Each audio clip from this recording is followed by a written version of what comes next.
পানিহাটি বিধানসভা কেন্দ্রে এবারের রাজনৈতিক লড়াইয়ে এক আবেগঘন মোড়। বিজেপির প্রার্থী হিসেবে মনোনয়ন জমা দিতে এগিয়ে এলেন অভয়ার মা, একজন মা যিনি ব্যক্তিগত শোক আর সংগ্রামকে পরিণত করেছেন বৃহত্তর সামাজিক বার্তায়। বৃহস্পতিবার অমরাবতী এলাকা থেকে সোদপুর ট্রাফিক মোড় পর্যন্ত বর্ণাঢ্য র্যালির মধ্যে দিয়ে মনোনয়ন কর্মসূচি সম্পন্ন হয়। র্যালিতে অংশ নেন অসংখ্য দলীয় কর্মী সমর্থক। আবেগ, স্লোগান আর পতাকার মিছিলে ভরে ওঠে গোটা পথ।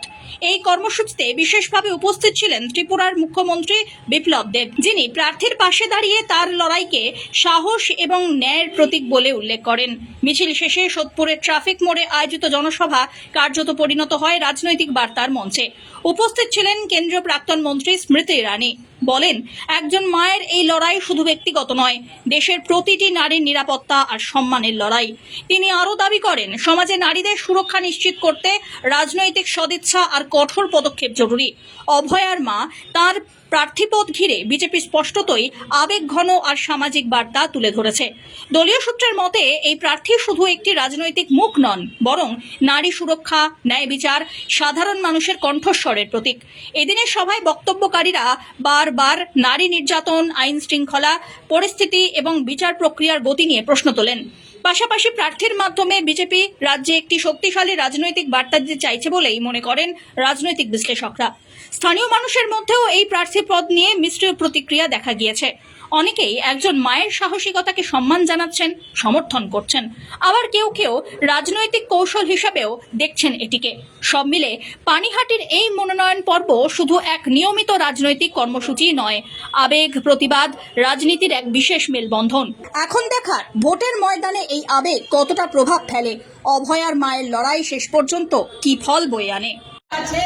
ন্যায়ের জন্য দাঁড়িয়ে আছে, অন্যায়ের বিরুদ্ধে দাঁড়িয়ে আছে। তাই আজকে মাত্র বিজেপির প্রার্থীর নমিনেশন সভাটা নয়, আজকে যত লোক এখানে জোট হয়েছে ওরা পশ্চিম বাংলায় ন্যায় স্থাপিত করার জন্য দাঁড়িয়ে আছে। তাই একটা মা হই, একটা বোন হই, আপনাদের সবাইকে আভার জানাতে চাই। আজকে মাত্র এই লড়াইটা শুরু হয়েছে। যত দিন এই ইলেকশনে আমরা দিন কাটবো, তত দিনকে টিএমসির গুন্ডারা বিরক্ত করবে, এটা আমরাও জানি। তাই একটা কর্মীকে জিজ্ঞেস করতে আইছি, পশ্চিম বাংলার একটা মানুষকে জিজ্ঞেস করতে আইছি, এই মা কি একা আর খাটবে? এই মা কি একা